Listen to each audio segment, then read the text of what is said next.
So you've got a new puppy and you've got a very, very specific way of living, and it's a little bit different to everybody else. And you want to know, well, how do I actually get dog training that fits into how I live? And it's tailored to meet my specific requirements, when most of the dog training out there is a one-size-fits-all mentality. This is where I can help. The subject today is lifestyle-based dog training, and lifestyle-based dog training is a dog training methodology that effectively tailors the dog and the lifestyle that you live in, and you put them together to actually produce a harmonious outcome. If you want to know more about it, watch the video.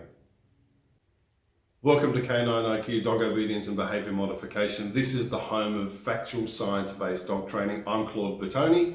Thank you for coming back. If you're a regular visitor to the YouTube site, thank you for your support. It's really appreciated. If you're a new visitor to the site, I hope you find it interesting. And if you do, remember, hit the subscribe button, but more importantly, hit the notification bell. That way you get to stay in touch with all the new posts and videos that I put up in the future. So what exactly is lifestyle dog training? Glad you asked. It's a good question. So lifestyle dog training is effectively a training process that does its very best to strengthen the relationship between your dog and how you live. And a lot of times the dog training methodologies head down one path and your lifestyle heads down another path. So what lifestyle dog training is all about is trying to bring the two together so that we're both working in the same direction to produce better and stronger outcomes. And lifestyle dog training is an incredibly valuable tool because all of a sudden you have a dog that works with you in your specific environment, whatever that is. And it's not simply aimed at a one-size-fits-all mentality, which a lot of dog training is about. So the video today will go through 10 specific points that will help to explain to you the value and the strength of lifestyle dog training. Point number one, lifestyle dog training is effectively situation-specific. And what I mean by that is situation-specific is that no two people effectively live exactly the same way. No two people have the same dog training requirements. They'll have similarities, but there'll be subtleties. So effectively, lifestyle dog training should be about making your dog fit into your environment and having the dog change to fit your environment, not changing your environment to fit the dog. And that's an important thing because a lot of dog training, because it's so overly superficial and simplistic, that people take their dogs home after attending a dog training center and they can't necessarily apply what they've actually learned because it's all based on pattern or robotic learning. And all of a sudden the dog just doesn't get it because your home is definitely not robotic and it's definitely not pattern. It's quite fluid and there's a lot of changes and your dogs need to adapt. So every person's situation needs to be understood and the dog needs to blend in with that. So some people, for example, I've got clients that live in the middle of Melbourne and they need their dogs to actually be able to deal with high traffic and high pedestrian movement. I have clients that live a little bit further outside of Melbourne and they need their dogs to be able to be taken to coffee shops and cafes and sit and be calm and chilled out, okay? And I have other people that live on farms and they live on rural properties and the dogs need to be able to not interact or kill livestock or deal with snakes. Now those three situations are broadly different and we need to have a training methodology that deals with those three. So effectively, part number one is the dog training needs to be specific to the environment that you live in. Point number two, lifestyle dog training produces a stronger relationship with you and your dog. And this is really important because what I want to have with any kind of dog, whether it's mine or whether I'm training your dog, is that after I've interacted with it and trained you, what I want to have at the end of the day is a much stronger relationship. And it's because I'm training the dog effectively in the environment that I'm living as opposed to a training paddock. The dog learns to actually deal with pressure and distractions and problems and issues and stimuli in your house and in your local street as a byproduct of dealing with you on a day-to-day basis. So with you and the dog as we're going through life, we are starting to problem solve as a part of day-to-day interaction, which at the end of the day produces a much stronger relationship in your dog. Because the dog starts to learn to trust and take cues from you because you keep putting into these great learning environments that it's getting a lot of success. And those learning environments happen to deal with day-to-day interactions that you have at home and in your local area. So the fact that it actually produces a stronger relationship is an incredibly positive outcome. Point number three, lifestyle dog training produces flexible dogs. And the reason why flexible dogs are important is that in our domestic lives, the more professional, the more busy we are, the more we're engrossed in work and activities and social schedules with children, life becomes a series of habits and routines. Routine kills dogs.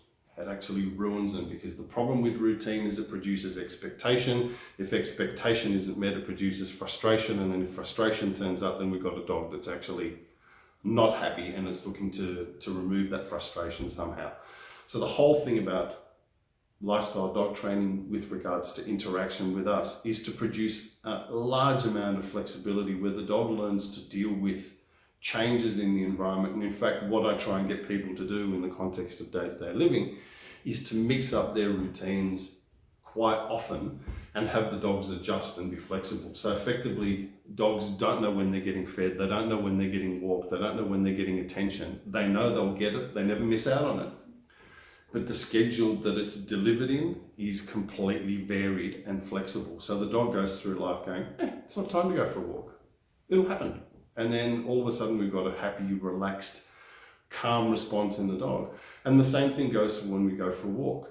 Teaching lifestyle dog training is about getting the dog to apply flexible approaches and tolerance-based approaches in the real world, where the dog learns to deal with lots and lots of different distractions and not feel that it's robotic and structured and it's predictable. So all of a sudden we've got a dog that's now going through life really relaxed, really mellow, really cruisy, and it's very, very comfortable and flexible.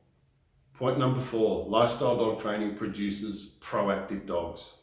And this is a really big deal, because if dog training is pretty prescriptive and it's me, I give the instruction to my dog, the dog responds and it does a certain behavior, then the dog effectively from day one is completely reactive to a scenario.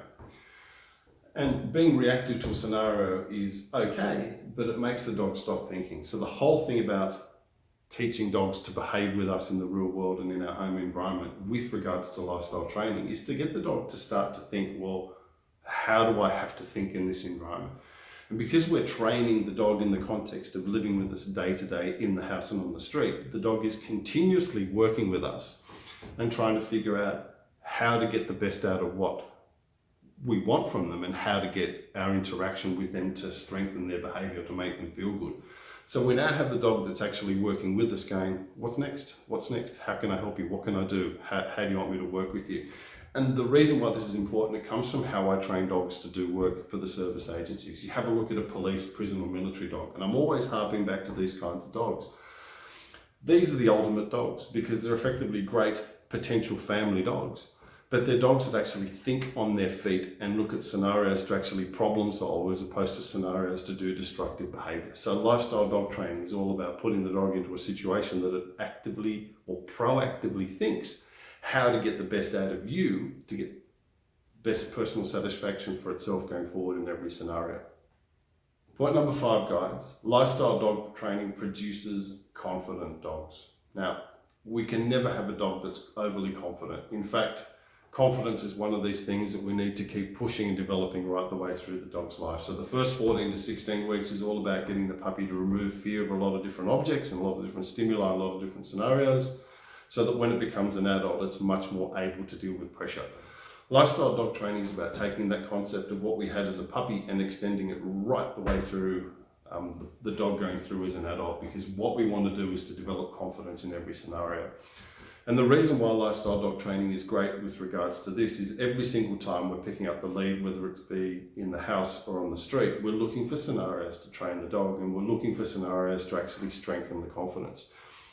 Now, confidence is the memory of past success. So this is the important thing. So future behavior is all determined on what happened in the past. So if in the past, in a particular scenario, a particular way that I dealt with pressure or dealt with a situation gave me success, I'm more likely to go back and redo that.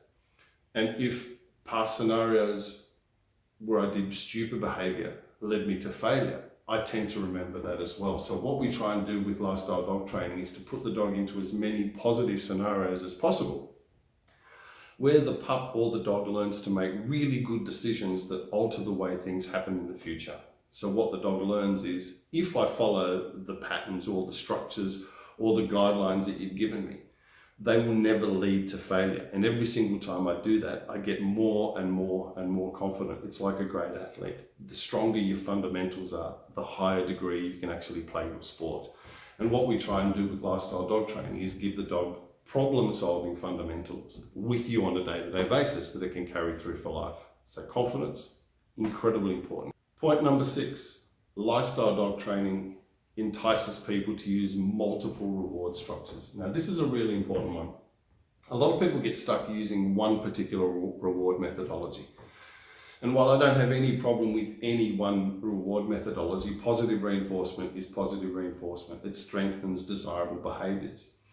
The problem that I have when you only use one reward methodology, sometimes that's not what the dog needs in that particular instance. So lifestyle dog training is all about teaching owners to understand that dogs have different requirements to be rewarded with in different scenarios, depending on what it is that we want the dog to achieve at that point in time. Sometimes it might be a ball, sometimes it might be tug of war, sometimes it might be a pat, sometimes it might be food, sometimes it might be letting it interact with a distraction or a stimulus that's causing excitability, and sometimes it's removing the dog from a particular situation if that situation is causing it stress and it's given us the correct behavior before we remove it.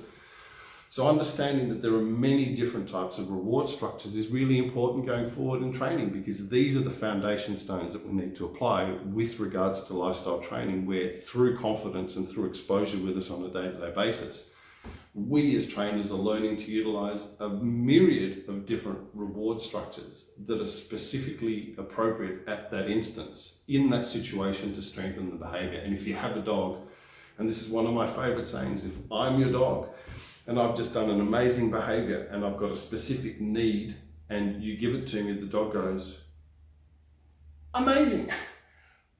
I've just resisted something, or I've just done something that I thought was difficult. And the reward that you've given me is exactly what I wanted. How do you know me so well? And this produces an incredibly strong relationship between the handler and the dog. So lifestyle dog training is about understanding there are lots of different ways to reward a dog and to pick the right one at the right time. Point number 7, lifestyle dog training produces environmentally strong dogs. Now, what I mean by that is, and we've talked about this a little bit briefly before, environmentally strong dogs are dogs that are actually comfortable in many different environmental situations, and they're not affected adversely by the changes in the environments as they happen. Sounds complicated, but it really isn't. So if you've got a puppy at 8 weeks, and in the critical socialization period, we're taking the puppy everywhere. So it's in situations that will affect how you want the puppy to be as an adult. So if you're living in a situation that you're living in a built-up area and there's lots of traffic and lots of people and you're going to markets and there's movement and there's all sorts of things, if we started training our puppy from minute 1 to be comfortable in and around lots of different distractions that it will need to deal with as an adult dog, by the time it gets to be an adult dog, it's dealt with it. It's comfortable being around people, it's comfortable being around noisy environments, it's comfortable being around other dogs or livestock or different things that affect it as an adult dog, because we've done all the hard work in the early stages to make the dog comfortable in all those different environments. So you cannot have a dog that's overly environmentally stable. If you have a look at a wolf, okay, they're incredibly intimidated of everything other than in their specific environment. If you take a wolf and you put it in an urban environment, it'll have a meltdown because it doesn't have the tools to deal with it and it hasn't been trained or socialized or habituated to deal with it. So lifestyle dog training, because we're actually doing all of the training in the environments that potentially can cause most of the problems, we're not only getting the dogs and the puppies confident in those environments, but we're helping them get stronger and more consistent in those environments, so the environment itself makes the puppy feel good. And we all know this for a fact. All of us go into a specific environment and we feel a specific way. How many of you, when you go to the dentist, you already have an issue, even though it might just be for a regular clean, you may feel a little bit intimidated by it. Doesn't mean that it will hurt you at the dentist. It just means that we have a preconception of how the dentist makes us feel. Dogs are exactly the same. So if we put dogs in an environment in the street and they know that they'll feel uncomfortable in that environment, they'll be hesitant to go in it. Conversely, if we put the dogs into different environments and every other time they've been in those environments, they've had really positive association with them, then all of a sudden the more we put them in those environments, the more they feel confident in it. So these are the dogs that will go to the dentist and go, this is great, clean my teeth, it feels great. Every time I'm here, it's amazing. So this is what we try and do with lifestyle dog training, is to make the environment predictive of really amazing things going forward for the dog. So the environment itself is a stable, strong, nurturing place. Point number 8, lifestyle dog training also trains what we call command refusal. Now, command refusal is an important thing. So I don't know where you live, it's the same problem, but in Australia, a lot of dogs get stolen and they get used for dog fighting, which is a disaster, absolutely appalling, and I don't encourage it at all. So what we need to try and do is to actually get the dogs from a very, very young age to understand a simple concept called command refusal. And command refusal effectively means once I've given my dog a specific command, nobody can shift it other than my direct family. So if I tell my dog to sit, drop or stand, nobody can shift it. They can come along and give my dog its release command, they can come and pull on the lead and the dog goes, no thank you, I'm not going with you. Now these are the things that have been trained for 25 years here in Melbourne, because we've got quite a good dog training community, and command refusal has been high on the agenda with everybody. But command refusal is highly important, because then I know that if I walk down the street and I go into a shop because I need to get something, I can put my dog outside, put in a drop and go inside and come back out knowing quite comfortably that my dog isn't going to go away with everybody that simply comes along and picks up the lead. So now my dog has got an inherent ability to start to prioritize information. So lifestyle dog training is about teaching your dog to realize that instructions come from one specific family unit, and then everybody else doesn't matter once you've given the dog that command. And that's a really important thing, because then you've got the peace of mind that you know that your dog doesn't escape. One of the things with my dog is, if somebody opens the side gate to my house, my dog goes, I'm not allowed to go out because it's not my owner taking me through that. So there's lots of scenarios that we can actually train that are very, very specific, that enhance this command refusal, and we can make it, again, situation specific, like I said in the first point, that we can start to tailor the control levels in the dog to resist all of these other distractions. Point number 9, lifestyle dog training also trains food refusal. Now, a lot of people don't quite understand the concept of food refusal, and because I like to think ahead in the training, going down the path of food refusal, which effectively means my dog won't take food from my hand or a stranger's hand, or food that's thrown over the back fence, or food that's on the street, unless it hears a specific command to eat. Now this is an important thing, because I want to make sure that my dog isn't baited, which then leads to the whole other discussion of why I don't use food in dog training. There's another video in my puppy playlist which talks about why I don't use food. And one of the main drivers for not using food is I don't want my dog to think that food is an important thing. Food is sustenance, and the sustenance only happens in a bowl, and it doesn't happen when it's thrown over the back fence. So the problem with a lot of people is their dogs are highly fixated with food, and if they find a bit of food when you're going for a bit of a walk, they'll most likely scavenge it. And that food could be poisoned, it could be baited. Now, there are people that break into people's homes and they see somebody in the house with a German Shepherd, so they might throw a piece of baited meat into the backyard, and the dog will eat it, and they wait for the dog to die or get sick, and then they come in and burgle your house. That's not cool. So what I want to do with getting people to understand lifestyle dog training is that part of the process that we do is to actually make the dog realize that food doesn't happen outside the bowl. So then you've got peace of mind knowing that it will never take food from a stranger. It will never take food thrown over your back fence, and it will never scavenge food in the footpath. That's a really practical day-to-day thing. But there's a darker side to this. If you've got a dog that's fixated with food, and it's jumpy and it's impulsive and it's doing all of these crazy behaviors, and you've got a little girl that's walking down the street with an ice cream in its hand, and it takes a lick, and your dog potentially might like ice cream, it might jump up and try and take the ice cream out of the kid's hand. Try explaining that to the mother, that your dog was just trying to go for the ice cream. I do a lot of expert witness stuff, and effectively those such situations paint the dogs as potentially dangerous or problematic. It's not a good environment.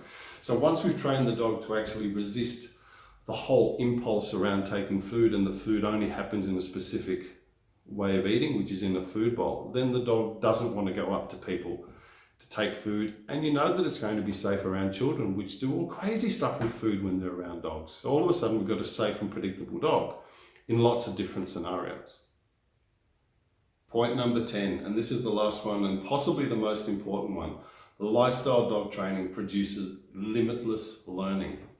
Really important thing. So what I mean by this is, if you take traditional dog training, for example, most people would go to an obedience training center that's effectively competition based, so the dogs learn how to heel really, really well, or they might do a predetermined scent routine, or they might just do, I don't know, some crazy obedience patterns. Firstly, they're only doing it because it's pattern learning. So they just go through the same process and the same process, and they get better at the same process. It's like somebody working on a production line in a factory. They get really good at that specific task, but they don't do anything else other than that task. So there's an inherent ceiling or limit in terms of how the dog can learn and what the dog can achieve. That to me is animal cruelty. What I want with my dog is an ability to keep learning for the rest of its life, and learn with me in every environment that I'm in for the rest of the dog's life. So all of a sudden, the dog is part of my learning evolution, and I'm part of its learning evolution, depending on which environments that I'm in. Because we're teaching people concepts and fundamentals going forward, the dog starts to understand how to apply that going forward in lots of different scenarios. I had a client that was living in a suburban environment, and we started to do a lot of this training, and all of a sudden they were moving into an urban environment. So what I said to the people, okay, start making short trips into the new environment that you're living, and then try and get the dog to apply what you've learned in one environment into the next environment.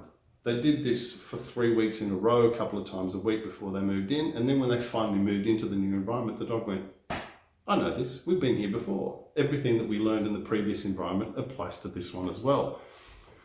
So now we've actually started to apply learning in lots of different situations, and the dog goes, this is really cool. Everything that I've done in the past consolidates going forward. So dog training, lifestyle dog training, produces limitless potential to keep the dog learning in multiple scenarios, as opposed to a rigid, fixed training methodology that's effectively just in a training paddock.